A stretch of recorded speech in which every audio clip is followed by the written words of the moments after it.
Hello, welcome back. And today I have another hard problem for you. Customers with maximum number of transactions on consecutive days. So we have a transactions table with 4 columns. Transaction ID is a column with unique values of this table. So in other words, it's a primary column.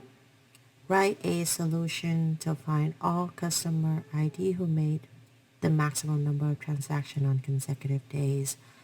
Right, so we have two things to worry about is the maximum number of transactions and on consecutive days. They want me to put it in an ascending order by customer ID. Put the customer ID in an ascending order. So let's take a look at the example. So we have a transaction table. Let's take a look at output is 101 and 105. The explanation is customer IDs 101 has 3 transactions and all of them are consecutive. So 3, 1, 2, 3, and they are consecutive. 102 has 3, but they are not consecutive, but only 2, and 105 has 3. So the output would be 101 and 105 because they both make 3 transactions, which is the maximum number, and they are consecutive days. All right, so let's get to work. So like I said, we are looking for the maximum number of transactions and on consecutive days. So in order for me to find which is the maximum number of transaction on consecutive days, I have to have this part first. And I don't know which video it was, but I introduced the technique called anchor date, where you use a dense rank function to rank these days and use that and take the transaction date to minus that dense rank, so then you have an anchor date for any consecutive dates that it will share an anchor date. And so let's write to work. Okay, so select. Okay, let's do this.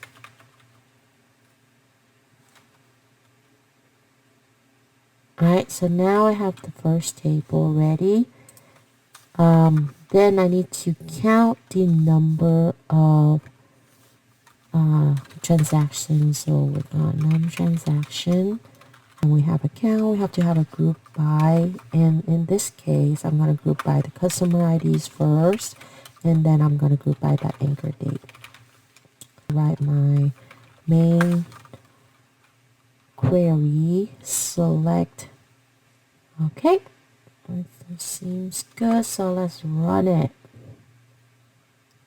I don't know, seems like, yay, I got it right. I'm going to walk step by step for you to see. I'm going to show you the anchor date idea.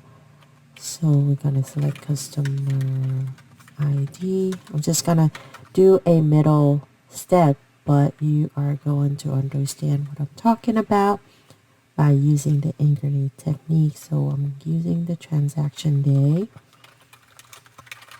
and then I'm taking that transaction date minus then link transactions table, and let's run it to see what I'm talking about.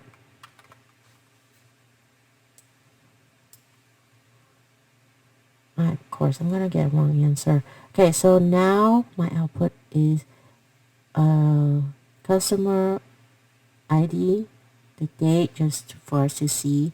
So now we see that for customer 101, you have this date that share. So you have when you have a consecutive days, you're gonna have the same date, the same anchor date.